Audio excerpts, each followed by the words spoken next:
तो I hope कि आप लोगों ने जो प्रीवियस क्लासेस में मैंने पढ़ाया था रेशनल नंबर के चैप्टर्स में, जैसे कि कॉम्पोजिट नंबर हो गया या फिर जो एलसीएम एचसीएफ निकाला जाता है, उसको आप लोगों ने रिवाइज़ करा होगा। अगर करा है तो अच्छी बात है, नहीं करा तो आज कर जरूर लीजिएगा, क्योंकि ये कन्फर्म मार्क्स होते हैं पेपर्स में। अब मैं स्टार्ट करने जा रहा हूँ यहाँ पर इरेशनल नंबर प्रूव करना, जो कि कन्फर्म आता है पेपर में। तो ये यहाँ पे क्वेश्चन है, बिल्कुल बेसिक वाला लेके चलते हैं। We have to prove that root 2 is N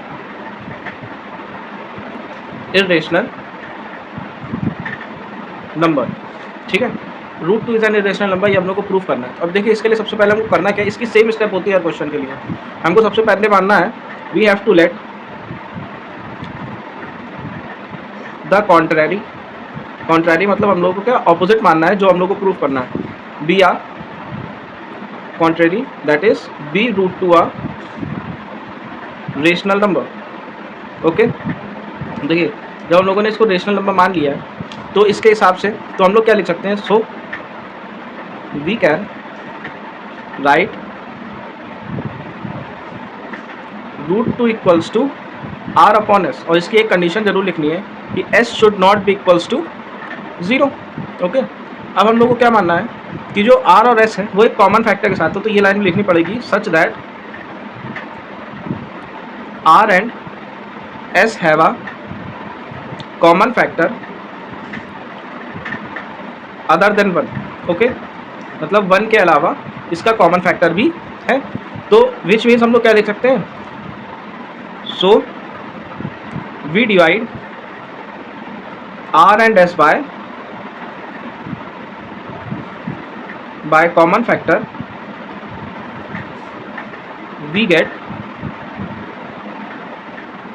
root 2 equals to a upon b, जहाँ पर ए एंड बी क्या है, a and b are coprime. Doubt यहाँ तक की स्टेप सेम है, सीधी है, कुछ कन्फ्यूजन ही नहीं है इसमें। अब उसके बाद हमको क्या करना है, cross multiply, so root 2 b equals to a. इसके बाद क्या करेंगे, स्क्वायरिंग बोथ साइड्स। तो जब दोनों तरफ स्क्वायर कर देंगे तो क्या आ जाएगा, स्क्वायरिंग बोथ साइड्स हमको मिल जाएगा, जस्ट अ सेकेंड। तो स्क्वायरिंग बोथ साइड्स हमको मिल जाएगा, रूट 2 बी का स्क्वायर इक्वल्स टू ए का square, which means 2b square equals to a, which means 2 will divide, मतलब 2 डिवाइड्स a स्क्वायर, यहाँ पे स्क्वायर होगा। ओके, अब यहाँ पे हम लोग क्या लिख सकते हैं कि जो हम लोगों ने थ्योरम पढ़ी थी उसके according we can write considering a equals to 2c, मतलब हम लोगों ने b को क्या माना है, a मान लिया है, तो a equals to 2c for some integer c। Okay, अब यहाँ से आपको क्या करना है, सब्सटीट्यूटिंग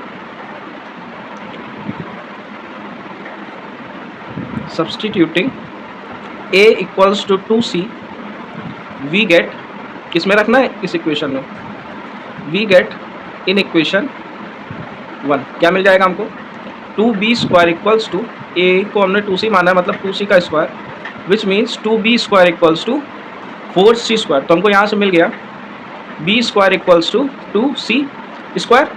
ठीक है, ये वही चीज़ है जो कि a square equals to 2b square आया था, उसी तरीके से b square equals to 2c square हो गया, which means again 2 divides b square, so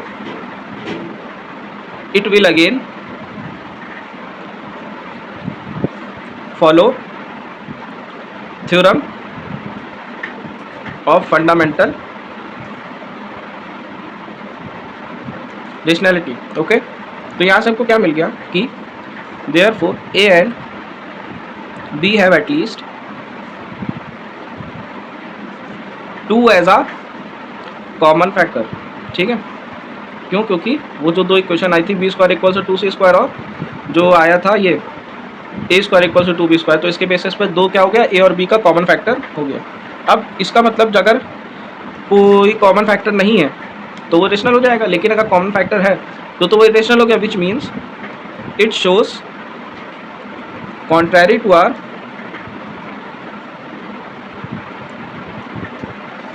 statement. ठीक, ये हम लोग स्टेटमेंट से कॉन्ट्रैरी है, विच मीन्स विच मीन्स हम लोग अब यहाँ पे डायरेक्ट लिख सकते हैं √2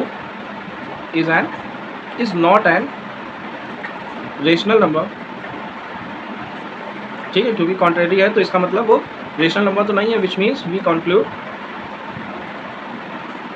√2 इज इर्रेशनल नंबर। देखो अब इसी में अगर हम √3 को करेंगे क्वेश्चन, ये क्वेश्चन आई होप समझ में आ गया होगा क्योंकि थ्योरी ज़्यादा है, इसमें सॉल्यूशन नहीं है।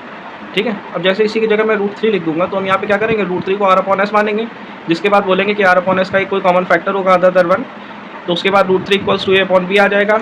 उसके बाद इक्वेशन बनेगी √3b = a, स्क्वायरिंग करेंगे तो 3b² = a²। तो यहाँ पर हम लोग कंसीडर कर सकते हैं कि जो a होगा मतलब 3 डिवाइड्स a², उसके √3 के केस में।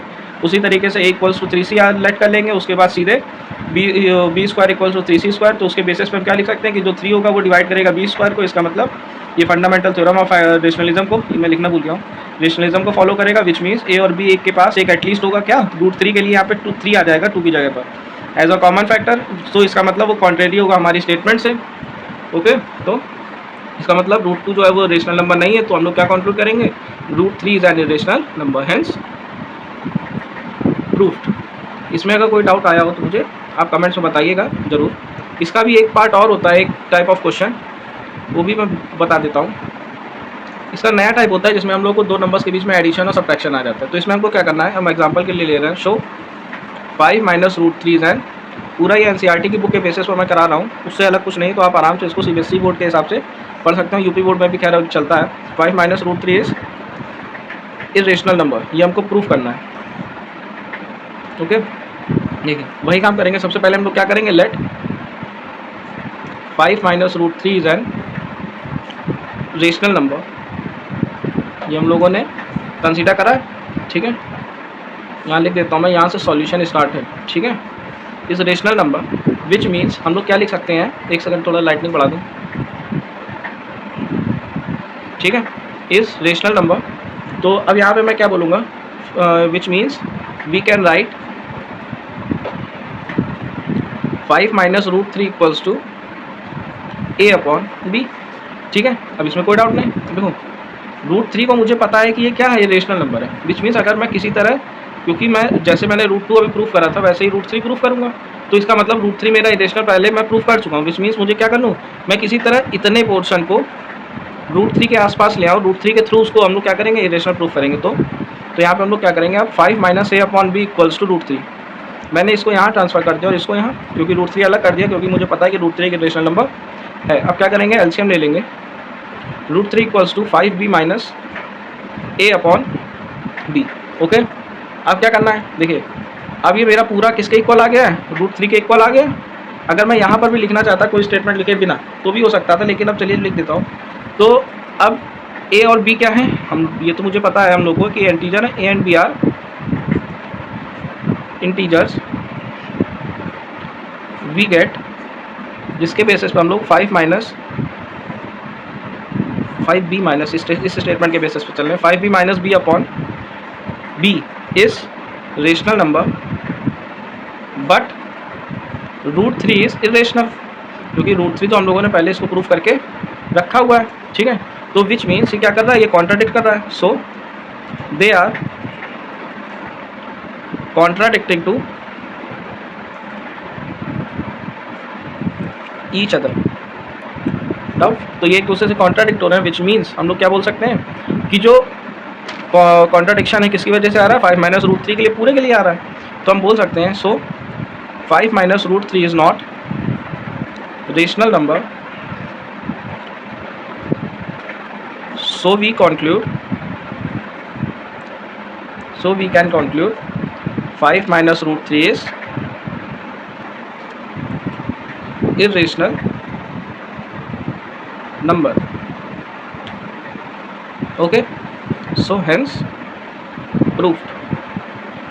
देखिए ये थी आपकी आज की क्लास, जिसमें मैंने रेशनल और रेशनल, अब आज एक तरह से ये बोला जाए कि क्वेश्चन आपका यहाँ पे खत्म हो गया है, क्योंकि रेशनल चैप्टर, इरेशनल और रेशनल नंबर्स के चैप्टर में ज़्यादा कुछ है भी नहीं। तो यहाँ पे मैं आपको होमवर्क दे देता हूँ, you have to prove,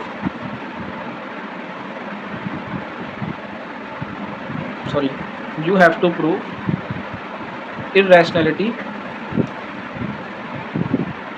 for √3, okay, 5 + 2√3, ठीक। एक आप √5 के लिए करिएगा रेशनैलिटी प्रूफ, और एक करेंगे आप किसके लिए, 6 + √2 के लिए, और किसके लिए, ये एक लास्ट क्वेश्चन होगा जिसमें आपको करना है 7√5 की।